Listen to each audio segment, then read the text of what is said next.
ઉનાળાના વેકેશનમાં 15 વર્ષની નિકિતા ટ્રેનમાં એકલી પોતાના મામાના ઘરે આવી રહી હોય છે ત્યારે તેની સાથે કંઈક એવી ઘટના બને છે કે તમે પણ સાંભળીને રડી પડશો. આ ઘટના દરેક પરિવાર માટે એક ખૂબ જ મોટો બોધ આપશે.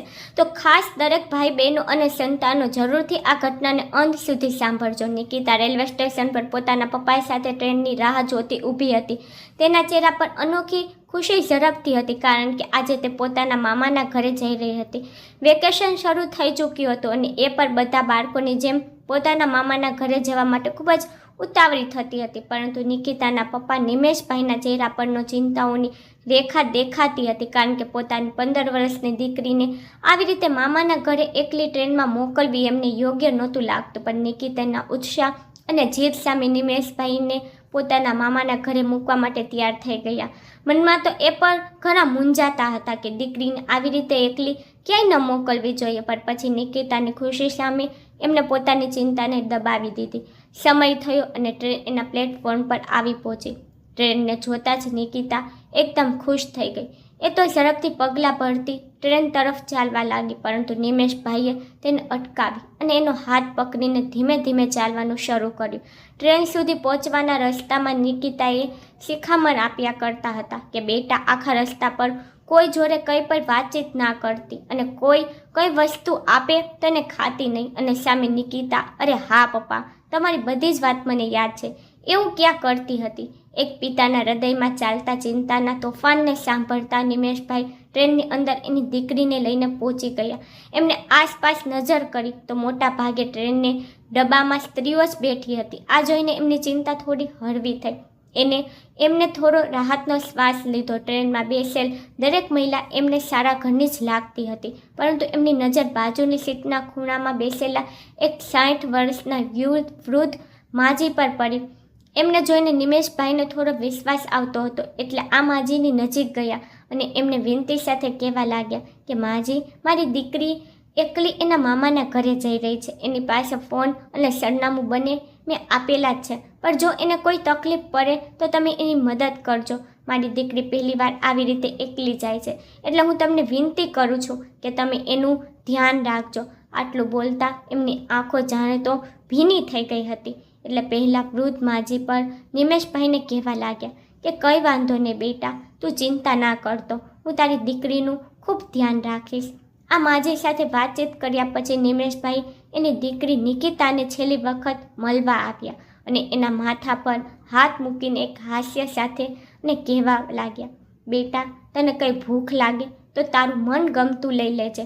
અને સામે બેઠેલા માજીને મેં તારી ભલામણ કરી છે એટલે તને કંઈ પણ જરૂર હોય તો તું એમને જણાવજે અને આલે તારી ફેવરિટ ચોકલેટ. હવે હું જાઉં છું, તારું ધ્યાન રાખજે. આટલું બોલતા નિમેશભાઈ એક ટ્રેનની દીકરી સામે જોતા રહ્યા અને જેવી ટ્રેનની વિસલ વાગી એમને ટ્રેનમાંથી ના છૂટકે ઉતરવું પડ્યું. નિકિતા બારી પાસે બેઠી પોતાના પપ્પાને આવજો કહી રહી હતી અને ટ્રેન જેમ જેમ આગળ જતી હતી તેમ નિમેશભાઈને અહેસાસ થતો હતો કે એની દીકરી એનાથી દૂર થઈ રહી છે. પણ પછી એમને એ વિચારીને પોતાના મનને મનાવી લીધું કે ફક્ત 2 દિવસોનો સવાલ છે, પછી તો એમના પત્ની પણ એની દીકરી પાસે જતા રહેશે. એટલે થોડીવાર માટે તેઓ સ્ટેશન પર જ ઊભા રહ્યા અને પછી પોતાના ઘરે જવા માટે નીકળી ગયા. નિકિતા તો ટ્રેનની સફર કરવામાં ખૂબ જ ઉત્સાહિત હતી. એ બારી પાસે બેસીને બહારના નજારાને નિહાળી રહી હતી. પરંતુ આ માસૂમ દીકરીને સપનામાં પણ ખબર ન હતી કે આ સફર એની જિંદગીનો એવો સફર હશે જેને તે ક્યારેય પણ ન ભૂલી શકે. એના મામાના ઘરે જવાની નિકિતાની જીદ એને ખૂબ અઘરી પડશે. એને ક્યારેય પણ વિચાર્યું ન હતું અને આ ટ્રેનમાં જ એની સાથે કંઈક એવી ઘટના બની કે આજ સુધી પણ નિકિતાએ એનો પરિવાર આ ઘટનાને ભૂલી નથી શક્યો. રેલવે સ્ટેશન પર નિકિતાને મૂકી નિમેશભાઈ પોતાના ઘરે જવા માટે રવાના થયા. આખા રસ્તા પર તેમને ખૂબ જ બેચેની મહેસૂસ થતી હતી કારણ કે પહેલી વાર એમને એના કાળજાના કટકાને એમનાથી દૂર કર્યો હતો જેના લીધે એમને ગમતું ન હતું. જેવા તેઓ ઘરે પહોંચ્યા એમના પત્ની નીતાબેન નિમેશભાઈને પૂછવા લાગ્યા કે નિકિતાને સરખી રીતે બેસાડી તો દીધી છે અને મેં ભાઈને ફોન કરીને જણાવી દીધું છે, એ આપણી દીકરીને લેવા માટે સમયસર પહોંચી જશે એટલે હવે તમારે ચિંતા કરવાની જરૂર નથી. એટલે નિમેશભાઈ બસ સારું એટલું કહીને પોતાના રૂમમાં ચાલ્યા ગયા. એમનો આવો વ્યવહાર જોઈને નીતાબેન પણ સમજી ગયા કે નિમેશભાઈને એની લાડકી વગર હવે તો ઘરમાં પણ ગમતું નથી. એટલે પોતે મનમાં ને મનમાં વિચારવા લાગ્યા કે હજુ તો દીકરીને 2 દિવસ દૂર ગઈ છે, ત્યાં જ એમનો આવો હાલ છે, તો કાલ સવારે દીકરીને સાસરે મોકલશું ત્યારે એમને શું થશે. અને બીજી તરફ નિકિતા જે પોતાની મસ્તીમાં સફરની મજા લેતી પોતાની સીટ પર બેઠી હતી. આસપાસથી નીકળતા લોકોને એ થોડી વાર માટે જોતી અને પછી ફરી બારીની બહાર જોવા લાગતી. ટ્રેન ધીમે ધીમે એક પછી એક સ્ટેશન પસાર કરતી ગઈ, પરંતુ નિકિતાને હજુ એના મામાના ઘરે પહોંચવામાં ઘણો સમય લાગે એમ હતો. એટલે શાંતિથી પોતાની સીટ પર બેઠી હતી. થોડી વાર રહીને ટ્રેન એક જંકશન પર જઈને ઊભી રહી એટલે બહારની તરફ ચા પાણીવાળાઓના અવાજ ટ્રેનની અંદર ગૂંજવા લાગ્યા. પછી તો નિકિતાએ પોતાની મનગમતી સોડા ખરીદી અને શાંતિથી બેઠી બેઠી સોડા પીતી બારીની બહાર નજર કરી રહી હતી. 10 મિનિટના બ્રેક બાદ ટ્રેન ફરી ચાલતી થઈ અને એની જ થોડી વાર પછી પહેલી વૃદ્ધ મહિલા નિકિતાની બાજુમાં આવી અને પૂછવા લાગી, બેટા તારું નામ શું છે? એટલે નિકિતાએ જોયું તું તો આ પહેલાં જ વૃદ્ધ માજી હતા જેની વાત એના પપ્પા કરતા હતા. એટલે નિકિતાએ હસતા એને પોતાનું નામ જણાવ્યું. પછી આ માજી એને બીજા બધા પણ ઘણા પ્રશ્નો પૂછવા લાગ્યા. એટલે નિકિતા એક પછી એક એના બધા જ પ્રશ્નો જવાબ આપતી હતી. નિકિતા તો દેખાવમાં પણ ખૂબ સુંદર હતી. ભલે તે અત્યારે 15 વર્ષની હતી, પણ કોઈ 21 વર્ષની યુવતીને પણ પાછળ છોડી દે એવું રૂપ ભગવાને એને આપ્યું હતું. એના ચહેરા પર નિર્દોષતા એને જોતા સ્પષ્ટ દેખાતી હતી. એ તો હસતી હસતી આ માજી જોડે વાતચીત કરતી હતી અને ત્યારે જ આ માજીએ એને શેરડીનો રસ પીવા માટે આપ્યો. એ કહેવા લાગ્યા કે બેટા બહુ ગરમી છે એટલે તું આ રસ પી લે. અને આમ પણ નિકિતાને ખૂબ ગરમી લાગી રહી હતી. સાંજે જ એના પપ્પાના કહ્યા મુજબ એને આ માજી પર વિશ્વાસ હતો એટલે તરત જ એમના હાથમાંથી રસનો ગ્લાસ લઈ લીધો અને પોતે તરત જ રસ પીવા લાગી. રસ પીતા આ બંને પોતપોતાની જિંદગીની અલગ અલગ કહાની એકબીજાને કહી રહ્યા હતા. અને એ સમય દરમિયાન અચાનક નિકિતાને એવું લાગ્યું કે એની આંખો બંધ થઈ રહી છે. થોડી વાર માટે તો જાણે એની આંખ સામે અંધારું થવા લાગ્યું અને ફક્ત 2-3 મિનિટમાં જ એ જાણે તો ગાંઠ ઊંઘમાં સૂઈ ગઈ હોય એવી રીતે પોતાની સીટ પર એને માથું ઢાળી દીધું. આસપાસ બેઠેલા કોઈ પણ લોકોને આ વાતની ખબર પણ ન પડી કે આ માજીએ નિકિતાના રસમાં ઘીની ગોળીઓ ભેરવી દીધી હતી. આખા રસ્તા પર નિકિતા એની સીટ પર સૂતી રહી. એને જરા પર હોશ ન હતો. નિકિતા તો જાણે બેહોશ હાલતમાં પડી હતી અને એ જ સમયે એના પિતા નિમેશભાઈનો ફોન આવ્યો. એટલે પહેલાં માજી પણ એની બાજુમાં જ બેઠા હતા એટલે જોયું તો એના પપ્પાને ફોન હતો. એટલે આ માજીએ ફોન ઉચકાવ્યો અને કહેવા લાગ્યા, બેટા તારી દીકરી અહીંયા બની બાજુમાં જ બેઠી છે, એને જરા ઊંઘ આવી ગઈ છે એટલે સૂતી છે, પણ તું ચિંતા કરતો નહીં, હું એનું ધ્યાન સરખી રીતે રાખીશ. પેલા માજીની આ વાત સાંભળીને નિમેશભાઈને પણ એમની વાત પર વિશ્વાસ આવી ગયો. એટલે સારું, માજી મારી દીકરી જાગી જાય એટલે એને કહેજો મારી સાથે વાત કરે. એટલું કહી તેમને ફોન મૂકી દીધો અને પછી આ માજીએ નિકિતાનાએ ફોન પોતાની પાસે લઈ લીધો. બીજી તરફ આ બધી જ વસ્તુથી અજાણ નિમેશભાઈ જે કોઈ અજાણ્યા માણસના વિશ્વાસ પર પોતાની દીકરીની ખબર અંતર પૂછતા હતા. એમને તો ખબર પણ ન હતી કે જે માણસ પર એ વિશ્વાસ કરી રહ્યા છે એના લીધે આજે એની દીકરી ખૂબ મોટી મુસીબતમાં મૂકવાની છે. સમય ઘણો વધારે થઈ ગયો હતો અને નિમેશભાઈ પર બેઠા બેઠા રાહ જોતા હતા કે ક્યારે એની દીકરી જાગે અને ફરી એમને ફોન કરે. પણ ઘણા કલાકો વીતી ગયા અને હજુ સુધી નિકિતાનો ફોન આવ્યો ન હતો. સવારથી સાંજ પડી ગઈ પરંતુ નિકિતા હજુ એના મામાના ઘરે પહોંચી ન હતી. અચાનક ટ્રેન એક જંકશન પર જઈને ઊભી રહી અને આ માજી નિકિતાને સંભાળતા એને પોતાની સાથે લઈને નીચે ઉતરી ગયા. નિકિતાને તો હજુ એક કે એ જંકશન પછી ઉતરવાનું હતું, પણ પોતે એવી હાલતમાં ન હતી કે એને કંઈ પણ ખબર પડે અને એની આ હાલતનો ફાયદો ઉઠાવી પહેલાં માજીએ એને પોતાની સાથે લઈ લીધી. જેવા તેઓ સ્ટેશન પર પહોંચ્યા કે સામેની તરફ પહેલવાન જેવા દેખાતા 2 લોકો એમની નજીક આવ્યા અને આ માજીને પગે લાગીને એમના પાસેથી બેગ લેવા લઈ ગયા. ત્યાં જ આ માજી કહેવા લાગ્યા, બેગ લેવાની જરૂર નથી, પહેલાં છોકરીને સંભાળો, બહુ સારી વસ્તુ આજે હાથ લાગી છે અને એમ સમજો તો પણ ચાલે કે પૈસા કમાવાનું મશીન અત્યારે હું લઈને આવી છું. આવું બોલતા તેઓ હસવા લાગ્યા અને એમની સાથે રહેલા પેલા 2 લોકો નિકિતા સામે જોવા લાગ્યા. આ બંને લોકો એવી ખરાબ નજરથી નિકિતા તરફ જોઈ રહ્યા હતા અને એટલી નાનકડી છોકરીને એના બહુ બધા પૈસા લાવશે એ વિચારીને તેઓ ખૂબ ખુશ થઈ ગયા. પછી તો આ 3 લોકો નિકિતાને લઈને એક મોટર ગાડીમાં બેસીને ત્યાંથી નીકળી ગયા. પાછળની સીટ પર નિકિતા બેહોશ હાલતમાં પડી હતી. એને તો ખબર પણ ન હતી કે એના મામાના ઘરે નહીં પરંતુ ક્યાંક બીજે જ પહોંચી ગઈ છે.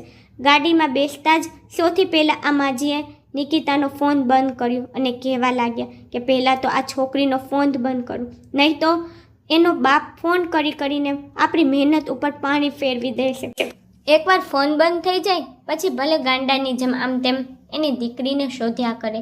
નિમેશભાઈને આ વસ્તુની કંઈ જાણ ન હતી કે એની દીકરી અત્યારે ટ્રેનમાં નહીં પરંતુ કોઈ અજાણે લોકોના હાથમાં આવી ગઈ છે અને નિકિતા પર બેહોશ હાલતમાં હતી.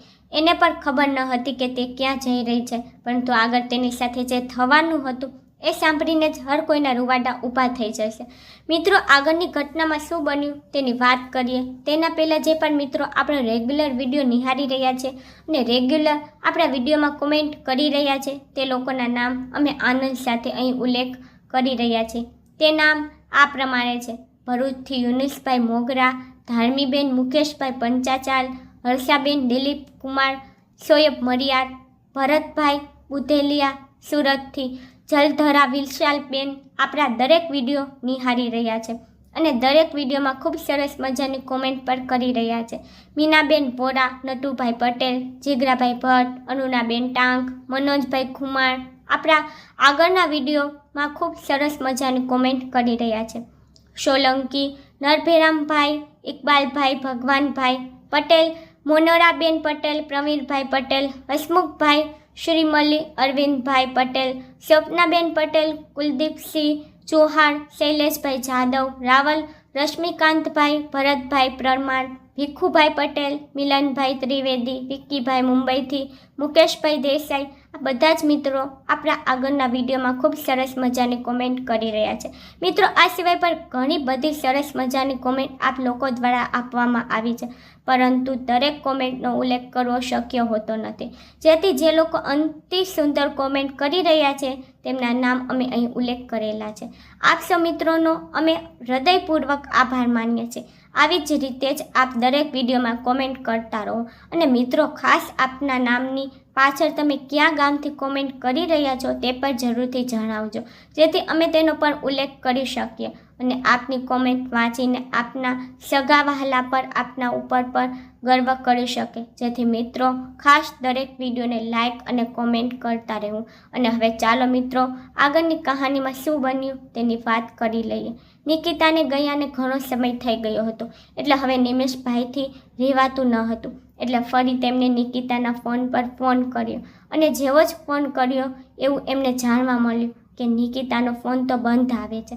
આ સાંભળીને તેઓ ખૂબ ચિંતામાં આવી ગયા, કારણ કે નીકળતા સમયે એમને નિકિતાનો ફોન ફૂલ બેટરીથી ચાર્જ કર્યો હતો અને અચાનક એનો ફોન બંધ થઈ જવો એ એમના માટે થોડું ચિંતાજનક બનતું હતું. એટલે તરત જ એને પોતાના શાળાને ફોન કર્યો અને નિકિતાને ત્યાં પહોંચી ગઈ છે કે નહીં એ જાણવા લાગ્યા. એના શાળાએ વળતા જવાબ આ જણાવ્યું કે તેઓ પણ ક્યારના એની બાળકીને ફોન કરી રહ્યા છે, પણ નિકિતાનો ફોન તો સતત બંધ આવે છે. અહીંયા રેલવે સ્ટેશન પરથી મને ખબર પડી કે ટ્રેન ફક્ત 10 થી 15 મિનિટમાં અહીં આવી જશે, એટલે હું ક્યારનો એની રાહ જોઈને રેલવે સ્ટેશન પર જ ઊભો છું. એટલે નિમેશભાઈ એના શાળાને કહેવા લાગ્યા કે જેવી ટ્રેન આવી જાય અને નિકિતા એની પાસે પહોંચી જાય એટલે તરત જ મને જાણ કરી દેજે. પછી તો આ 15 મિનિટ નિમેશભાઈ માટે 15 વર્ષ સમાન થઈ ગઈ હતી. તેઓના ચહેરા પર પરસેવો આવવા લાગ્યો, કારણ કે એની દીકરી ક્યાંય મુસીબતમાં તો નહીં ફસાઈ હોય ને એ ચિંતા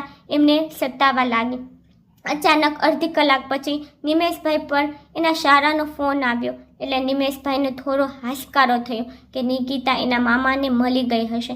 એટલે તેમને ઝડપથી ફોન ઉચકાવ્યો અને એમને જે જાણવા મળ્યું એ સાંભળીને તો એના હાથમાંથી ફોન નીચે પડી ગયો.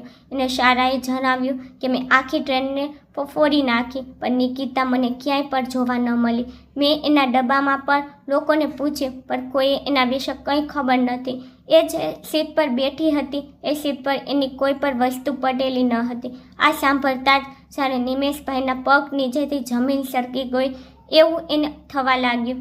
એની નાનકડી દીકરી અચાનક ક્યાં ચાલી ગઈ હશે એ વિચાર એમને આવવા લાગ્યો. એટલે તરત જ એના શાળાને કહેવા લાગ્યા કે તમે સ્ટેશનમાં પૂછપરછ કરો, હું અત્યારે જ આવવા માટે નીકળું છું. પછી તો એક પણ મિનિટનો વિલંબ કર્યા વગર નિમેશભાઈ ત્યાં જવા માટે નીકળતા હતા. અને આ સાંભળતા તો નીતાબેન પર ખૂબ રડવા લાગ્યા. એ પર સાથે જવાની જીદ કરવા લાગ્યા, કારણ કે હવે તેને પોતાના પતિની વાત સાચી લાગતી હતી. નિમેશભાઈને પોતાના ઘરથી એના શાળાના ઘર સુધી પહોંચવામાં ઘણો સમય લાગી જાય એમ હતો. એટલે તેઓ સતત તેના શાળાને ફોન કરતા રહ્યા, કારણ કે એ ત્યાં પહોંચે એ સમય દરમિયાન પોતાની દીકરી સાથે કંઈ અનહોની ન થઈ જાય એ ચિંતામાં એ સતત એના શાળાને ફોન કરતા હતા. સામે એનો શાળો પણ પોતાની ભાણકીને શોધવા માટે હર એક શક્ય પ્રયત્ન કરતો હતો. પછી તો એને યાદ આવ્યું કે રેલવે સ્ટેશનની ઓફિસમાં તેઓ પોતાની ભાણકીની પૂછપરછ કરશે તો એને કંઈક જાણવા મળશે. પછી તેમણે રેલવે સ્ટેશનની ઓફિસમાં જઈને એની ભાણકીનો ફોટો બતાવ્યો અને ઇન્સ્પેક્ટર સાહેબને વિનંતી કરી કે એની ભાણકી એકલી આ ટ્રેન મારફતે આવી રહી હતી, પરંતુ એ ટ્રેનમાં ક્યાંય પણ એમને મળી નહીં. એટલે ઇન્સ્પેક્ટર માઇકમાં એની ભાણકીનું નામ અને એના મામા અહીંયા ઓફિસમાં બેઠા છે એવી જાણકારી તેમના માઇકમાં આપી દીધી, જેના લીધે જો ક્યાંય પણ એની ભાણકી આ વાત સાંભળી રહી હોય તો તરત જ એના મામા પાસે પહોંચી જાય. પરંતુ આ એનાઉન્સમેન્ટ કરી એને પણ ઘણા સમય બાદ નિકિતા અહીંયા સુધી પહોંચી ન હતી. પછી તો એના મામાને પણ ચિંતા થવા લાગી કે એની ભાણકી આટલી નાની છે એટલે એકલી તો એ એવી રીતે ક્યાંય ન ઉતરે. છતાં તેમને નિમેશભાઈના શહેરથી પોતાના શહેર સુધી જે સ્ટેશન પર ટ્રેન ઊભી રહી હોય તે પૂછપરછ કરવા માટે પોલીસ ઇન્સ્પેક્ટરને વિનંતી કરી. પોલીસ ઇન્સ્પેક્ટર પણ એમની ચિંતા સમજતા હતા, કારણ કે નિકિતા હજુ 15 વર્ષની હતી એટલે એને વધારે કોઈ સમજણ ન હોય તેમ સમજી તેઓ આસપાસના જંકશન પર નિકિતાનો ફોટો અને એના વિશે થોડી જાણકારી મોકલી દીધી. અને પછી નિકિતાના મામાને આ બધાની જવાબની રાહ જોવા માટે કહ્યું. આ વાત નિકિતાના મામાએ નિમેશભાઈને જણાવી તો પણ નિમેશભાઈના મનમાં ચિંતા હજુ કાયમ જ હતી. બંને મા બાપ પોતાની દીકરીના આ સમાચાર સાંભળીને એકદમ ગાંડા ધૂળ થઈ ગયા હતા. ઘણી મથામણ પછી તેઓ એ સ્ટેશન સુધી પહોંચી ગયા જ્યાં નિકિતા એના મામાના ઘરે જવા માટે ઉતાવળની હતી. ત્યાં જઈને જેવા એના શાળાને મળ્યા તો નિમેશભાઈને એને કોઈ પણ સારી વાત જાણવા ન મળી. એટલે બંને પતિ પત્ની એકદમ નિરાશ થઈ ગયા અને નીતાબેનના તો આંસુ રૂકવાના નામ જ નહોતા લેતા. નીતાબેન તો પણ પોતાની દીકરીનો ફોટો લઈને આસપાસના લોકોને પૂછતા હતા કે કોઈએ એમની દીકરીને જોઈ છે, પણ કોઈએ એની દીકરીને ત્યાં જોઈ ન હતી, કારણ કે એ લોકો તો એ વાતથી સાવ અજાણ હતા કે હકીકતમાં નિકિતા સ્ટેશન સુધી ક્યારેય પહોંચી જ ન હતી. હવે તો નિમેશભાઈ પર હિંમત હારી ગયા હતા કે કદાચ એની દીકરી એમને પાછી ક્યારેય નહીં મળે, કારણ કે આટલી મહેનત કર્યા પછી પણ એને ક્યાંય એની દીકરીના સમાચાર નહોતા મળતા. આ બધાની વચ્ચે નીતાબેન તો બસ પોતાને દોષી માનીને સ્ટેશન પર બેઠા બેઠા જ રુદન કરવા લાગ્યા. નિમેશભાઈ પર પોતાના માથા પર હાથ રાખીને બાકડા પર જ બેસી ગયા. એક સમય પર એને એક અવાજ સંભળાયો, પપ્પા પપ્પા હું અહીંયા છું. એટલે તરત જ નિમેશભાઈના કાન ચમક્યા અને એમને પાછળની તરફ નજર કરી તો સામે એની દીકરી નહીં પણ એની દીકરી જેવી એક નાનકડી છોકરી પોતાના હાથમાં ફૂગો લઈને આગળ દોડી રહી હતી અને પાછળ એના મમ્મી પપ્પા શાંતિથી ચાલીને આવતા હતા. એટલે આગળ દોડીને પાછળ પોતાના પપ્પાને કહી રહી હતી કે પપ્પા હું અહીં છું. થોડી વાર માટે તો નિમેશભાઈએ એમ થઈ ગયું કે જાણે એમની નિકિતા જ એમને અવાજ લગાવતી હોય, પણ આ ફક્ત એમનો ભ્રમ હતો. એ આ નાનકડી છોકરીને પોતાના પપ્પા સાથે ચાલતા જોઈને પોતાને રોકી ન શક્યા અને એ પણ પોતાની દીકરીને યાદ કરીને રડવા લાગ્યા. આ દુઃખ એમના માટે ખૂબ અસહ્ય હતું, કારણ કે ક્યારેય પણ પોતાની દીકરીને આવી રીતે એકલી મોકલવા ન હોતા માંગતા. અને અચાનક એમના થોડી હિંમત આવી. એને પોતાના શાળાને કહ્યું કે આપણે એક કામ કરીએ, મારા શહેરથી અત્યાર સુધી ટ્રેન કુલ કેટલા સ્ટેશન પરથી ગઈ એ જાણી લો અને પછી આપણે એક પછી એક બધા સ્ટેશનને રૂબરૂ જ પૂછપરછ કરતા આવીએ. એટલે પછી આ ત્રણે એક પછી એક સ્ટેશન પર જઈને પોતાની દીકરીનો ફોટો બતાવીને તે હાજર રહેલા બધા જ લોકોને એના વિશે પૂછવા લાગ્યા, પણ કોઈને એના વિશે કંઈ પણ ખબર ન હતી. આવું કરતાં એમને ઘણો સમય વીતી ચૂક્યો હતો, પણ હજુ પહેલાં રેલવે સ્ટેશનની ઓફિસમાંથી પણ એને કોઈ જાણકારી મળી ન હતી. છતાં એમને પોતાની કોશિશ શરૂ રાખી અને ફરી નવા સ્ટેશન પર આગળ વધ્યા. પોતાની દીકરીને શોધતા રાતનો સમય થઈ ચૂક્યો હતો અને હવે તો નીતાબેનનો જીવ પણ ગભરાતો હતો, કારણ કે નાનકડી દીકરી હવે ક્યાં છે અને કઈ હાલતમાં છે એ વિચારીને જ નીતાબેનના હાલ બેહાલ થતા હતા. તેઓ સતત નિમેશભાઈને રડી રડીને કહેતા હતા કે તમે જલ્દીથી મારી દીકરીને શોધી લાવો. એટલે નિમેશભાઈ પર પોતાની પત્નીને સમજાવતા આગળ વધતા હતા. જેવા તેઓ આગળ સ્ટેશન પહોંચવા આવ્યા હતા કે અચાનક એની ગાડીમાં પંચર પડી ગયું. તો બંને નીચે ઉતરીને ગાડીની હાલત જોવા માટે ગયા.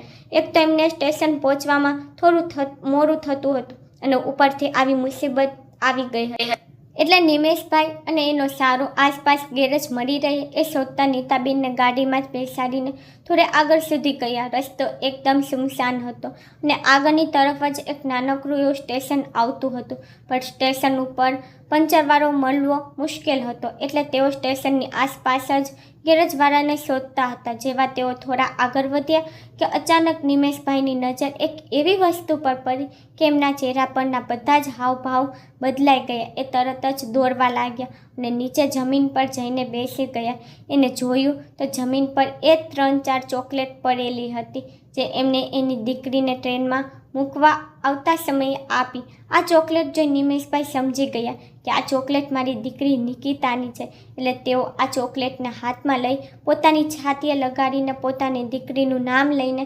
રડવા લાગ્યા. એના શાળાએ એને સંભાળવાની ઘણી કોશિશ કરી, પણ હવે તેનું દુઃખ ખૂબ વધી ગયું હતું. પરંતુ એમનો સારો એને સમજાવવાની કોશિશ કરી રહ્યો હતો કે આ એક સબૂત હોઈ શકે છે કે આપણે આપણી દીકરી સુધી પહોંચી શકીએ. આ સાંભળતા જ તો નિમેશભાઈ તરત જ ઊભા થઈ ગયા. એને પોતાની આંખના આંસુ લૂછે અને આસપાસ જોયું તો ક્યાંય પર કોઈ માણસ જોવા મળતું ન હતું. એટલે એને થયું કે નક્કી આગળના સ્ટેશન પર જ નિકિતા ઉતરી હશે. એટલે તેમને હવે તો પગપાળા સ્ટેશન સુધી જવાનું નક્કી કર્યું. ઝડપથી તેઓ નીતાબેન પાસે પહોંચ્યા અને પછી તો આ ત્રણેય લોકો સ્ટેશન પર પગપાળા ચાલતા થયા. જેવા નિમેશભાઈ આ બધા સાથે સ્ટેશન પર પહોંચ્યા અને એમની નજર કરી તો સ્ટેશન પર કોઈ પણ માણસ હાજર ન હતું. રાતનો સમય થઈ ચૂક્યો હતો અને સ્ટેશન તો આમ જ પણ અજાણ્યા સુમસામ રસ્તા પર આવેલું હતું. સ્ટેશનને જોતાં જ આ બધાને થોડો ડર લાગતો હતો અને એમાંય વિચાર પણ આવતો હતો કે કદાચ એની દીકરી આ સ્ટેશન પર તો નહીં ઉતરી હોય ને.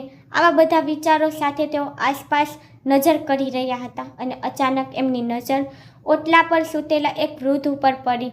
એટલે નિમેશભાઈ દોડતા તેમની પાસે ગયા અને પોતાની દીકરીનો ફોટો બતાવીને એના વિશે પૂછવા લાગ્યા. પહેલાં તો એ વૃદ્ધને ઓળખવામાં થોડી વાર લાગી અને પછી ધીમેથી એમને કહ્યું કે હા, આ દીકરીને તો મેં જોઈ છે.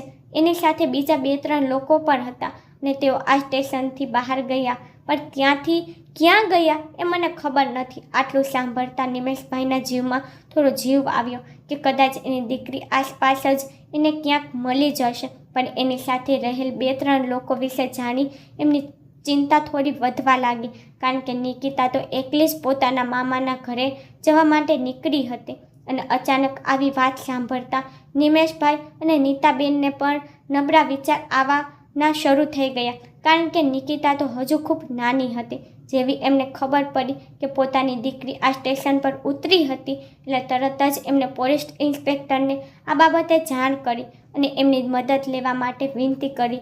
પોલીસ ઇન્સ્પેક્ટરની ટીમ પણ એમના જણાવેલા સ્ટેશનના એડ્રેસ પર પહોંચી ગઈ અને પછી નિમેશભાઈ પોલીસને એ જગ્યા પર લઈ ગયા જ્યાં એમને નિકિતાને આપેલી હતી એવી જ ચોકલેટ જમીન પર પડેલી જોઈ. પોલીસ ઇન્સ્પેક્ટરને જણાવ્યું કે અહીંયા તો કોઈ પણ લોકો રહેતા નથી, પણ છતાં અમારી ટીમ આસપાસ તપાસ કરવા માટે મોકલીએ છીએ. નિમેશભાઈ હાથ જોડીને આ ઇન્સ્પેક્ટરને વિનંતી કરવા લાગ્યા કે અમને પણ તમારી સાથે લઈતા જાઓ. એટલે જે રસ્તા પર એમને ચોકલેટ જોઈ હતી એ જ રસ્તા પર એમને આગળ વધવાનું શરૂ કર્યું.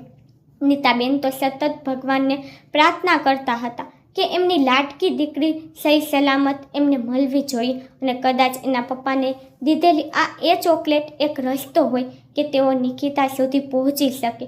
તેઓ ઘણા આગળ વધ્યા પણ ક્યાંય એમ પણ એમને કોઈ વ્યક્તિ પર જોવા મળતું ન હતું. એટલે પોલીસ ઇન્સ્પેક્ટર પણ નિમેશભાઈને સમજાવવા માંડ્યા કે તમારી દીકરીને કોઈકે પકડી લીધી છે અને તમારી પાસેથી રૂપિયા લેવાની લાલચમાં એ તમારી દીકરીને લઈ ગયા હશે. હવે એક કામ કરો, તમારા પર કોઈનો ફોન આવે એની રાહ જુઓ, પછી આપણને આગળ શું કરવું એની ખબર પડે. આ વાત સાંભળીને નિમેશભાઈ તો એકદમ ગુસ્સે થઈ ગયા અને પોલીસ ઇન્સ્પેક્ટરને કહેવા લાગ્યા કે સાહેબ, તમને જરા પર અહેસાસ છે કે તમે શું બોલી રહ્યા છો? અત્યારે મારી દીકરી મને મળતી નથી અને તમે એ લોકોના ફોન આવવાની રાહ જોવાનું કહો છો. જો તમારાથી આ કામ ન થઈ શકે એમ હોય તો મને સીધે સીધું કહી દો, હું જાતે મારી દીકરીને શોધી લઈશ. પછી તો પોલીસ ઇન્સ્પેક્ટર પણ નિમેશભાઈના મનની સ્થિતિ જાણતા હતા એટલે તેઓ પણ આ બધા સાથે આગળ જવા માટે તૈયાર થઈ ગયા. ફરી બધાએ આગળ જવાનું નક્કી કર્યું. પોલીસે પોતાની આખી ટીમ એમને ચારે તરફ શોધખોળ કરવા માટે મૂકી દીધી અને અચાનક તેમને એવી જાણ થઈ કે જંગલમાં હજુ 2-3 કિલોમીટર આગળ એક નાનકડું ઘર છે જેની લાઇટ અત્યારે શરૂ છે. ત્યાંથી થોડા ઘણા લોકોનો અવાજ પણ આવી રહ્યો છે. એટલે પોલીસ ઇન્સ્પેક્ટરે બધાને ત્યાં પહોંચવા માટેનો ઓર્ડર કર્યો અને નિમેશભાઈ પર પોતાના પરિવારને લઈને તે પહોંચવા માટે નીકળી ગયા. ધીમે ધીમે કરતાં તેઓ આ ઘર સુધી પહોંચી ગયા. દૂરથી નજર કરી તો ત્યાં 4-5 લોકોનો અવાજ આવતો હતો પરંતુ નિકિતાનો અવાજ ક્યાંયથી સંભળાતો ન હતો. પોલીસ ઇન્સ્પેક્ટરે જણાવ્યું કે આ લોકો તમારા માટે થોડા જોખમી હોઈ શકે છે એટલે તમે અહીંયા ઊભા રહો. અમે લોકો અંદર જઈને તપાસ કરતા આવીએ છીએ. પરંતુ પોતાની દીકરીને બચાવવા માટે નિમેશભાઈ ગમે તે જોખમ પોતાના ઉપર લેવા માટે તૈયાર હતા. એટલે નિમેશભાઈએ જીદ કરી કે પોતે પણ પોલીસ ઇન્સ્પેક્ટર સાથે અંદર જશે અને નીતાબેન અને એનો ભાઈ ત્યાંને ત્યાં જ પોલીસ ઇન્સ્પેક્ટરને કહ્યા મુજબની જગ્યાએ ઉપર ઊભા રહ્યા. પોલીસે પોતાની આખી ટીમને લઈને સીધા ઘરની અંદર ઘૂસી ગયા. એને જોયું તો ગુંડા જેવા દેખાતા 3-4 લોકો ત્યાં ઊભા હતા અને એક વ્યક્તિ ત્યાં ખુરશી પર બેઠેલ હતું. આ વ્યક્તિને જોતાં જ નિમેશભાઈને તો જાણે હોશ ઉડી ગયા, કારણ કે આ ખુરશી પર બેઠેલ વ્યક્તિ બીજું કોઈ નહીં પણ પહેલાં માજી જ હતા, જેને નિમેશભાઈએ પોતાની દીકરીનું ધ્યાન રાખવા માટેની ભલામણ કરી હતી, જેના પર એને આટલો વિશ્વાસ કર્યો હતો. એટલે જ એની દીકરી સાથે આવું બધું કર્યું. એ વિચારીને નિમેશભાઈને ઘણો ગુસ્સો આવતો હતો પણ પોલીસ ઇન્સ્પેક્ટરે એમને શાંત રહેવા માટે કહ્યું અને બધાએ આ લોકોને પકડી લીધા. અને પછી અંદરની ઓરડીમાં જઈને જોયું તો નિકિતા જેવા 8થી 10 બાળકો બેહોશ હાલતમાં એ ઓરડીમાં પડ્યા હતા. એટલે પોલીસે તરત જ આ બાળકોને છૂટા કર્યા અને હોસ્પિટલ પર લઈ જવા માટે એમ્બ્યુલન્સ બોલાવી. અમુક બાળકો તો ખૂબ ગંભીર રીતે ઇજાગ્રસ્ત હતા એટલે તેમને હોસ્પિટલ સુધી ખસેડવામાં આવ્યા. પરંતુ નિકિતાને અહીંયા લાવ્યાને થોડા જ કલાકો થયા હતા એટલે નિકિતા હજુ બેહોશ હાલતમાં જ હતી. ડૉક્ટરે આવીને બધા બાળકોની ત્યાં સારવાર કરી અને જેવી નિકિતાએ થોડી આંખો ખોલી કે એની નજર સામે એના પપ્પા ઊભા હતા અને એના પપ્પાને જોતાં જ એ તો તરત જ ઊભી થઈ ગઈ અને એના પપ્પાના નામની બૂમ પાડતી એ નિમેશભાઈના ગલે લાગી ગઈ અને નિમેશભાઈ પર પોતાની દીકરીને સહી સલામત જોઈને જોરદાર આંસુએ રડવા લાગ્યા. પછી તો પોલીસ ઇન્સ્પેક્ટરે આ બધા જ લોકોને પકડી લીધા અને નિકિતાની સાથે બીજા પર ઘણા બધા બાળકોની જિંદગી બચાવી લીધી, કારણ કે આ નરધામો આવા બધા નાનકડા બાળકોને ફસાવીને એમના શરીરના આંખો વેચીને રૂપિયા કમાવાનું કામકાજ કરતા હતા. જેવા જ આ લોકો પકડાઈ ગયા કે નીતાબેન અને એનો ભાઈ પણ આ ઘર સુધી પહોંચી ગયા અને પછી જે થયું એની કોઈ કલ્પના પણ ન કરી હોય કે નીતાબેન આવીને સૌપ્રથમ પહેલાં પોતાની દીકરીને ગલે લાગી ગયા અને એના માથા પર હાથ ફેરવવા લાગ્યા. પછી જ્યારે તેઓને ખબર પડી કે આ લોકોએ એની દીકરીને પકડી લીધી હતી એટલે એમને સબક શીખવાડવા માટે તેઓ એમની પાસે ગયા અને જેવા નીતાબેને આ લોકોને જોયા કે જાણતો તો એની આંખો ચાર થઈ ગઈ, કારણ કે નીતાબેને વૃદ્ધ મહિલાને ખૂબ સારી રીતે ઓળખતા હતા અને આ વૃદ્ધ મહિલા પણ નીતાબેનને જોઈને આશ્ચર્યચકિત થઈ ગઈ, કારણ કે આ વૃદ્ધ મહિલા બીજી કોઈ નહીં પણ નીતાબેનની પોતાની મા હતી. નીતાબેનના સગા મમ્મી તો 5 વર્ષના હતા ત્યારે જ અવસાન પામ્યા હતા. પછી એના પપ્પાએ આ વ્યક્તિ સાથે બીજા લગ્ન કર્યા હતા. આ વૃદ્ધ મહિલાનું નામ હતું સ્વપ્નાબેન. જ્યારે નીતાબેન અને એનો ભાઈ ખૂબ નાના હતા ત્યારે જ એના માતા દુનિયાને અલવિદા કહીને ચાલ્યા ગયા હતા. અને પછી એના પપ્પા સ્વપ્નાબેન સાથે લગ્ન કરીને એને ઘરમાં લાવ્યા હતા.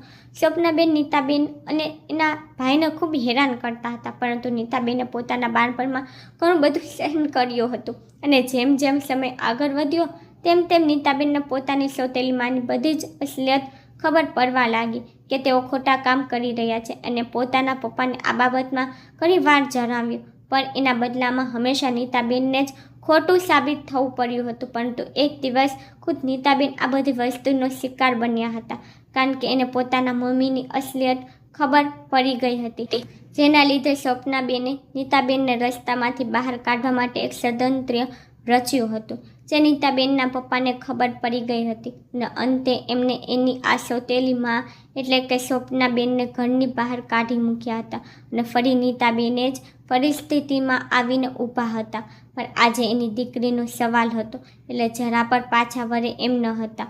અને પેલી મહિલાને પણ ખબર હતી કે આ એની દીકરીની જ દીકરી છે. પછી તો શરમના મારે આ વૃદ્ધ મહિલાનું માથું નીચે ઝૂકી ગઈ, પણ એના કરેલા કર્મોની માફી ન હતી. નીતાબેને પોલીસ ઇન્સ્પેક્ટરને વિનંતી કરી કે સાહેબ, અત્યારે જ આ વ્યક્તિને મારી નજરથી સામે લઈ જાઓ, નહીંતર મારાથી કંઈક થઈ જશે. પછી પોલીસ ઇન્સ્પેક્ટરે આ બધા જ લોકોને પોતાની સાથે લઈને ત્યાંથી નીકળી ગયા. અને નીતાબેન પોતાની દીકરીને ગળે લાગીને રડવા લાગ્યા અને માફી માંગવા લાગ્યા. આજે ભગવાને એકવાર નહીં પરંતુ બે વાર એમની મદદ કરી હતી. જ્યારે પહેલીવાર પોતે ષડયંત્રનો ભોગ બન્યા હતા ત્યારે તેના પિતા એની મદદ માટે આવ્યા હતા. અને જ્યારે આજે એની દીકરી આ ષડયંત્રનો ભોગ બનવા જઈ રહી હતી ત્યારે નિમેશભાઈ એને બચાવવા માટે દોડી આવ્યા હતા. અંતે નિકિતા એમને પાછી મળી ગઈ. અને નીતાબેને જતા સમયે ઇન્સ્પેક્ટર સાહેબને વિનંતી કરી કે આ લોકોને કડકથી કડક સજા મળવી જોઈએ, જેનાથી આજ પછી આવા લોકો કોઈ નાના બાળકોને પોતાનો શિકાર ના બનાવે. અને આ ઘટના પરથી નિમેશભાઈને પણ એટલું સમજાઈ ગયું કે અત્યારના સમયમાં ક્યારે પણ કોઈ અજાણ્યા માણસ પર વિશ્વાસ ના કરવો જોઈએ, કારણ કે આ માણસ દેખાવમાં ગમે એટલો સારો લાગતો હોય, પણ તેના મનમાં શું છુપાયેલું છે એ આપણે જાણતા નથી. ભગવાનની કૃપાથી અંતે તેને પોતાની દીકરી મળી ગઈ, પરંતુ હર વખતે આવું બને એ શક્ય નથી હોતું, જેથી આપણા સંતાનોની જવાબદારી આપણી હોય છે.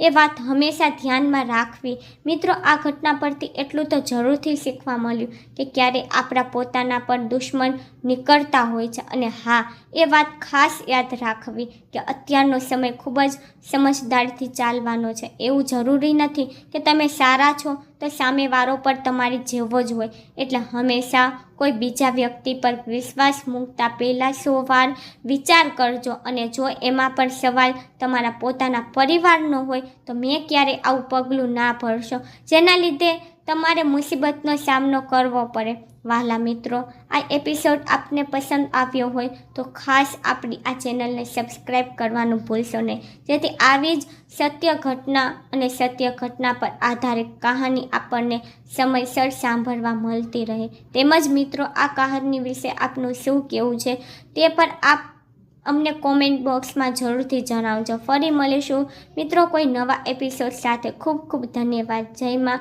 ગ્રાતાર, જય કૃષ્ણ કૃષ્ણ.